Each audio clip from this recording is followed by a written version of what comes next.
Сәлем қыздар, бүгін біз хит болып жатқан бенто тортын дайындаймыз. Ол үшін бізге жұмыртқа, құмшекер, сұйық май, ұн және де қопсытқыш қажет болады. Ең алдымен құрғақ ыдысымызға жұмыртқаны ақ уызын сары уызынан ажыратып аламыз. Ал сары уызын сұйық майымызға салуымызға болады.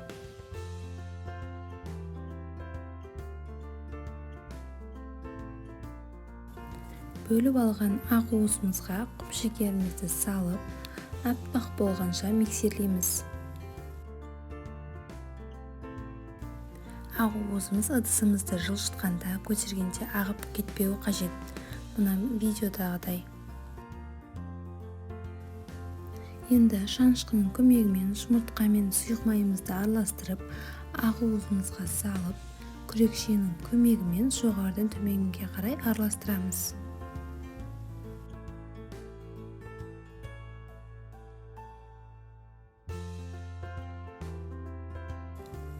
Жоғарыдан төменге қарай араластыра отырып, ұнымыз бен қопсытқышымызды сетадан өткізіп саламыз. Арасында түйіршіктері болмауы тиіс.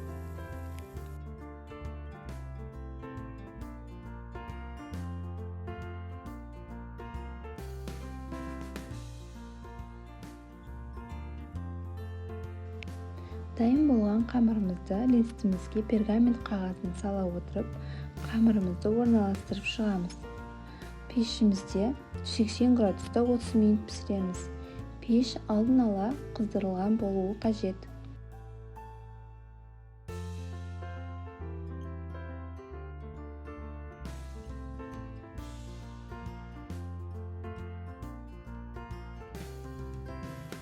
Пісіп шыққан бисквитімізді шпажканың көмегімен піскен-піспегенін біліп аламыз.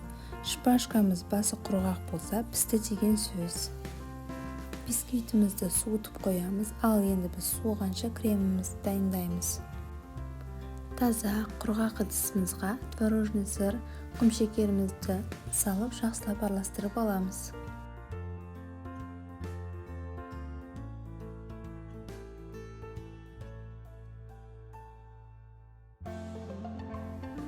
Сосын сливкімізді салып, қою біртекті болғанша араластырамыз.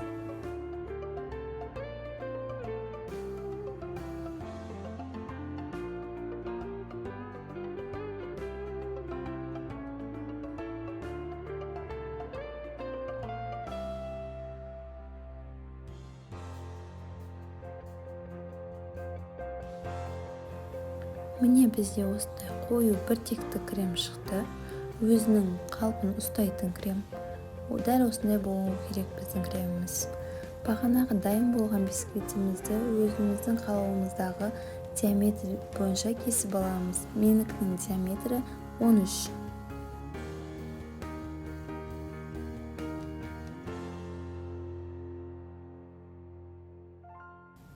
Ал енді тортымызды жинаймыз.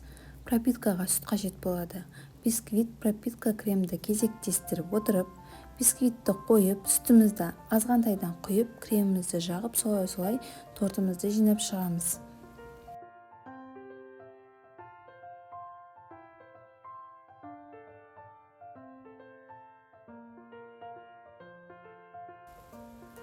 Сыртын осылай жақсылап түзеліп аламыз.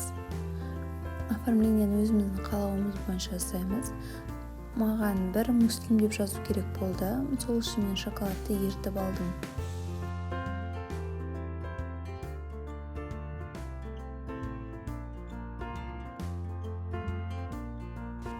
Міне біздің тортымыз дайын болды. Лайк басып, тіркеліп кетуді ұмытпаңыздар. Ал сіздерге ас болсын.